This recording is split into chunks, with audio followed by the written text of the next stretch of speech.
Ya, sementara itu pemirsa, di tengah permasalahan proses penerimaan peserta didik baru PPDB yang kini tengah berlangsung, Ombudsman Sumatera Selatan telah menerima sejumlah laporan terkait PPDB dari masyarakat dan akan segera diselidiki oleh Ombudsman Sumatera Selatan.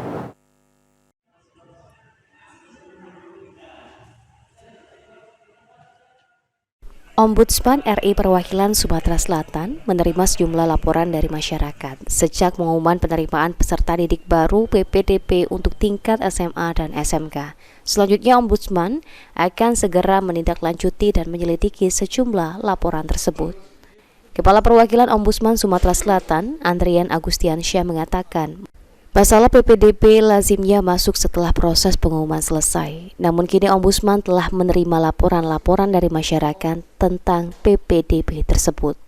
Karena butuh ketepatan waktu untuk laporan seperti ini, Ombudsman akan menggunakan mekanisme reaksi cepat Ombudsman RCO. Sampai saat ini sudah ada belum, Pak, laporan termasuk terkait masalah PPDB nih, Pak? Ya, laporan terkait masalah PPDB tentu biasanya lazimnya setiap tahun itu masuk setelah proses pengumuman selesai. Kemarin kita tahu tanggal 31 yang lalu itu sudah diumumkan untuk tingkat SMA.